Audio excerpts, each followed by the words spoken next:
The Endless Golf Podcast, brought to you by Toyota. And welcome to another edition of the Endless Golf Podcast presented by Toyota. Joining me here at the beautiful Links at Lighthouse Sound is assistant golf professional Diego Carrasco. And Diego, we have a gorgeous day here to sit down and chat a little bit. Yeah. You and I just finished an episode of Endless Golf and had a chance to play the par 3 number 11 and the par 5 number 12. The golf course is in tremendous shape, and it's just always just a great place to play golf. But it's also a great place to call your office as well. Oh, absolutely. Coming here every day to work. Not a bad place to be, that's for sure. Golf course is in tremendous shape. Our superintendent, Tommy Akers, been here since it opened. Does a great job out there for us. You know, we always talk to the golf professional and talk about the golf course, whichever is hosting us. But the podcast really gives us a chance to take a look behind the scenes and how, you know, you became a part of the golf business. And I know you grew up in Montgomery County and then went to Frostburg State. Tell us the first time you picked up a golf club. I was probably, I would say maybe 8 or 9 years old. We had a pretty big backyard. So my dad had a little driving range mat there in the top of our little hill in the driveway. So we would hit wedge shots, you know, into the lawn. You know, sometimes I got a little frisky with it, so it ended up in the neighbor's lawn. But that was where we started. And then one of the things you told me too earlier, we were talking about putting, and you mentioned to me that your uncle is just a great putter, and he's actually gotten better as he's gotten older. I mean, it's ridiculous. He's the best putter I know, and it's his green reading as well. He reads greens better than anyone that I know. So took a little bit of something from him. All right, growing up in Montgomery County, you end up at Frostburg State, and you know I'm sure you had some chilly days on the golf course playing golf at Frostburg for sure. That's absolutely true. A little bit of wind up there, but Western Maryland's beautiful spring and the fall. Especially Rocky Gap up there, you got the leaves changing and stuff. It's awesome. You know, I know we're a couple generations apart, but I did go to Salisbury State back then, which is Salisbury University. Right. So, you know, I'm very familiar with Frostburg, and they have a lot of great programs up there. Yeah. And I had a chance to play Rocky Gap, where I know you spent some time working there as well. Yeah, absolutely. Definitely special place in my heart. That was up there for probably about 4.5 years. I was there every year at college. There with the head golf professional Rick Flowers, and you treated me really well. I mean to get back up there soon, but a little far away down here. And talk about the difference between playing golf up in the mountains with a hilly golf course. Oh yeah. You know, with the elevation changes, then you come here and pretty much it's pretty flat in Ocean City, Maryland. With Lighthouse Sound, we've got those elevated greens a little bit, right. But a really different golf experience, and it really challenges you when you get those side hill and uphill and downhill lies. Oh yeah. When you're playing in the mountains, a little different. Well, judging the downhill is a different animal on its own. You got the wind and the downhill up there. You know, number 6. We were just talking earlier. Have a hole in one there, but that hole is, you know, 30, probably playing 25, 30 yards downhill. It's probably a 120-foot drop down there, and you can't see the green from the back tees. So, completely different experience than out here, where it's where really you're battling the wind a lot of times here. You know, pretty significant winds, 20 to 25 here all the time. So, just a little different, but always fun to challenge your game with a little different. It really is. You know, my brother lives in Hershey, Pennsylvania, and he plays a lot of, you know, hilly golf courses and very tree line, very traditional style golf courses. And, you know, he doesn't get a lot of wind up there. And when he comes down here and plays, he gets a little challenge. It's a different, you know, it's a different ball game. Just like when I go away, sometimes I'm not used to playing those downhill lies, those downhill shots. Absolutely. It messes with your mind a little bit. And the wind can certainly mess with your mind when you're playing golf as well. Absolutely. You got to know how to flight it, especially playing golf on the Eastern Shore here. Any of the golf courses that you play out here, the wind is going to be the number one thing that you want to look at. A lot of people don't, they struggle out here because they don't play it on all their shots, right? I mean, yeah, you have to play it on the full shots, but you have to play it on the putting green and when you're around the greens too. If you're putting back into the wind, it's going to be slow. If you're downwind, it's going to take off on you. So a lot of people don't take that into account. Yeah, you said you spent some time at Rocky Gap, but you also played some other golf courses up that way as well. Yeah, Cumberland Country Club right across the street. I played a lot of rounds out there. That was a lot of fun. They had 2 courses in Deep Creek. They had Lodestone, which was a new one, and then Fantasy Valley, the one below the hill.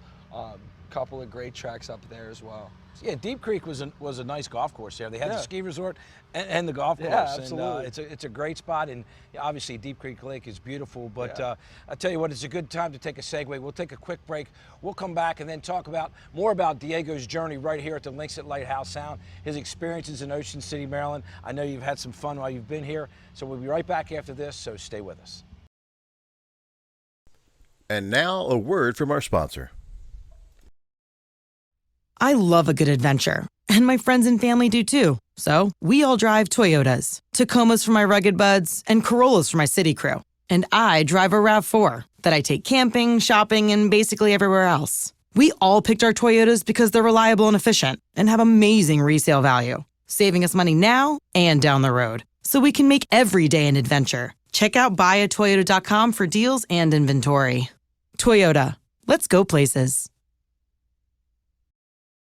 And welcome back to the Endless Golf Podcast presented by Toyota. Staying with me is assistant golf professional right here at the beautiful Links at Lighthouse Sound, Diego Carrasco. And Diego, we talked about your journey at Rocky Gap, up in Western Maryland, and then you find your way to the Eastern Shore, and then you find your way to the beautiful Links at Lighthouse Sound.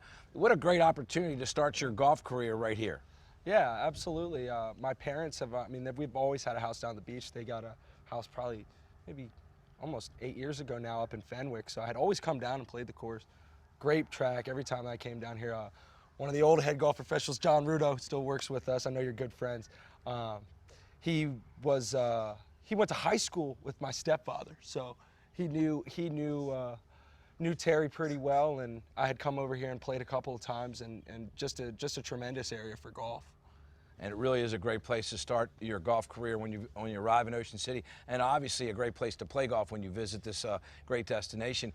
Talk about outside of golf. You're 27 years old, so you're young. You know, you've got a great job, and you get to enjoy Ocean City, Maryland. Talk about some of your favorite places to go when you're around town, when you're not working at the golf course. Yeah, absolutely. Usually, Ducks downtown is a good spot to go, especially on a beautiful day like today. Be a great day to go to Ducks. Usually I'll make my way up to the downtown Ocean City and up to the Cork Bar. Another great spot if you're down there downtown. At the boardwalk, grab some Thrasher's French fries, head to the Cork Bar. Man, that's a great day. Yeah, absolutely. You going a little uptown. Secrets is always great. Once it gets a little hotter out, Secrets is a good time. Off season, once it gets a little colder, best spot to watch a game in town, Bull on the Beach, 94th Street. Probably my favorite spot. Best TVs in town. So. Well, that's awesome, man. I tell you, I've had the fortune to call Ocean City, Maryland home since 1982, and I got to tell you, it was great spending my younger years here. And now that I'm getting older, we're so fortunate because not only is the Links at Lighthouse Sound a great golf course, but we have so many great golf courses here, and so many different golf courses that we can play as well. Yeah, absolutely. The Ruark properties are some of the best in town. Run Point. Lighthouse is a challenge for sure. When you come out here and play, it's definitely. It scratches. I think from the tips is a 5 handicap. So it's definitely a tough golf course here. But when you go over to Rum or you even play Man of War over at Riddle, it definitely gives you that little bit more of a feel good with still that great beach and that great condition that you're used to with Ruark Golf Properties. And we have to mention too, you have members here at the Links at Lighthouse Sound, and then also as a member at Glen Riddle Golf Club, which I am, we have playing abilities here at Lighthouse Sound, Rum Point, and Nutter's Crossing as well. So not only do you deal with the general customer, the golf package person, or the person just visiting Ocean City, but you have a very active membership both at Glen Riddle and Lighthouse Sound as well. Yeah, absolutely. We have a smaller membership here for sure. It's mostly community membership, people who live on the golf course. And I think, Glen Riddle's up to almost 500, 600 members now. So, definitely a lot of the members come out here and play. It's nice for them to be able to get the opportunity to, come away from Glen Riddle and be able to experience some other golf courses. So it's always a pleasure when they come out to play. Absolutely, and as a member, when you get to play the 2 great golf courses at Glen Riddle, but then you get to go play Rum Point or the Links at Lighthouse Sound, and we talked about this on Endless Golf earlier today. Nutter's Crossing, a very underrated golf course. Golf course is always in great shape, and the greens are always fast. Oh, absolutely underrated. They're always firm and fast over there. A little bit of a ride if you're local to the Ocean City area, but if you're down in Salisbury, definitely check out Nutter's at least once this season. Rum is probably my favorite course out of the properties. You can, you could take it pretty deep out there. There's Yes, a lot. There's it's a a lot little of birdie easier out than Lighthouse Sound, right? Right. Yeah, as I said, you get the same type. You get the same type of views there. You know, you're right in Assateague, but yeah, always in great shape down there. I love getting down to see Steve and Devin over at Rum. All right, Diego Carrasco, assistant golf professional right here at the links at Lighthouse Sound. Thanks again for this morning, for playing a couple golf holes with me. Always fun spending some time here at Lighthouse Sound. We'll see you next time right here on the Endless Golf Podcast. So long, everybody. The Endless Golf Podcast has been brought to you by Toyota.